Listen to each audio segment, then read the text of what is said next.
Royal Challengers Bengaluru 18 ఏళ్ల నిరీక్షణ తర్వాత ఐపీఎల్ 2022 ట్రోఫీని గెలుచుకుంది. ఎట్టకేలకు ఈసారా కప్ నమ్దే నినాదం నిజమైంది. బెంగళూరులోని చిన్నస్వామి స్టేడియం వద్ద లక్షలాది ఫ్యాన్స్ తమ అభిమాన టీంను ఐపీఎల్ ట్రోఫీతో చూసేందుకు తరలి వచ్చారు. కానీ ఈ విజయోత్సవం కొద్ది గంటల్లోనే విషాదంగా మారింది. స్టేడియం బయట జరిగిన తొక్కిసలాటలో 11 మంది అభిమానులు ప్రాణాలు కోల్పోయారు. 33 మందికి పైగా గాయపడ్డారు. చారిత్రాత్మక విజయాన్ని సెలబ్రేట్ చేసుకోవాల్సిన సమయంలో బెంగళూరు శోకంలో మునిగిపోయింది. అసలు ఈ విషాదానికి కారణమేంటి? ఈ ఘటనలో తప్పు ఎవరిది? ఆర్సీబీ మేనేజ్మెంట్ దా, కర్ణాటక ప్రభుత్వానిదా,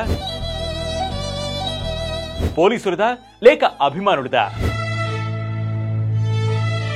ఐపీఎల్లో ఆర్సీబీ విజయం కోసం ప్రపంచవ్యాప్తంగా అనేక మంది అభిమానులు కలలు కన్నారు. 18 ఏళ్లు నిరీక్షించారు.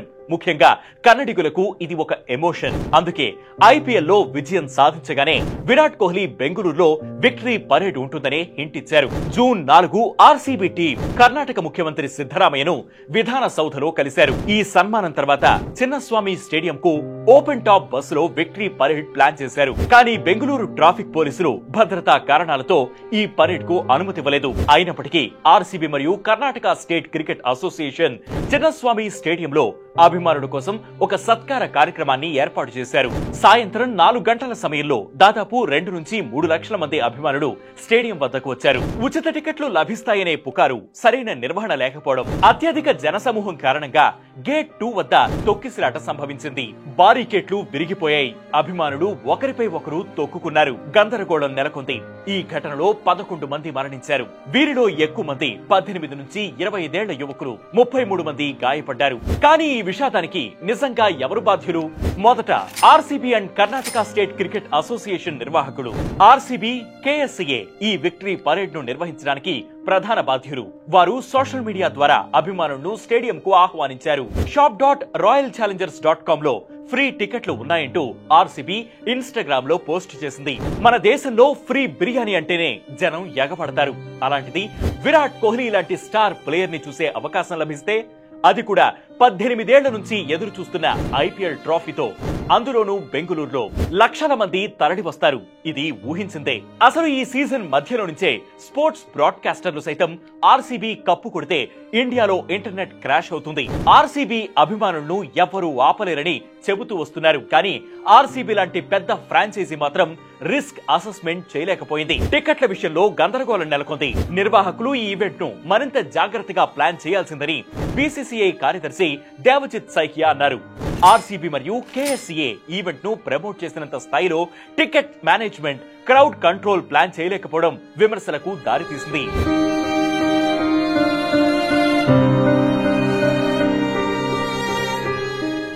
కర్ణాటక ప్రభుత్వం ఈ ఈవెంట్ కు అనుమతించింది. విధాన సౌధలో ఆర్సీబీ టీం ని సన్మానించింది. అయితే ఈ సన్మానం పొలిటికల్ పబ్లిసిటీ కోసం జరిగిందని బీజేపీ నేత విజయేంద్ర విమర్శించారు. నిజంగా ప్రభుత్వం ఈ ఈవెంట్ ని రాజకీయ లబ్ధి కోసం ఉపయోగించుకోవాలనుకుందా లేదా అనేది తెలియదు. కానీ క్రౌడ్ ని అంచనా వేయడంలో, భద్రతా ఏర్పాట్లు చేయడంలో మాత్రం విఫలమైంది. ముఖ్యమంత్రి సిద్ధరామయ్య ఒక మెజిస్ట్రేరియల్ విచారణకు ఆదేశించారు. ఇది ఎవరూ ఊహించని ఘటన.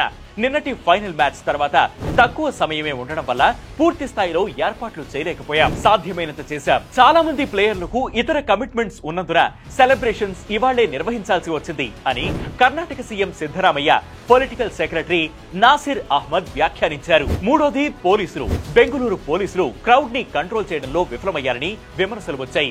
నిజానికి ముందు పోలీసులు పర్మిషన్ ఇవ్వలేదు. కానీ కర్ణాటక స్టేట్ క్రికెట్ అసోసియేషన్ లేదా ప్రభుత్వం నుంచి పోలీసుల మీద ఒత్తిడి ఉందన్న వాదన కూడా వినిపిస్తోంది. అక్కడికి వచ్చిన అభిమానుల సంఖ్యకి పోలీసుల సంఖ్యకి అస్సలు పొంతనలేదు. ఎంత పెద్ద ఈవెంట్ కు కనీసం 5,000 మంది పోలీసులు, సీసీటీవీలు, డ్రోన్లు, ఎమర్జెన్సీ ఎగ్జిట్లు అవసరం. ఇక్కడ పోలీస్ సిబ్బంది సంఖ్య తక్కువగా ఉంది. బారికేట్లు సరిపోలేదు. జనసమూహం అనియంత్రితంగా మారింది. మేము క్షమాపణ చెబుతున్నాం అని కర్ణాటక డిప్యూటీ సీఎం డీకే శివకుమార్ ఇలా అన్నారు. కానీ క్షమాపణలు పోయిన ప్రాణాలను తీసుకురాలేవు.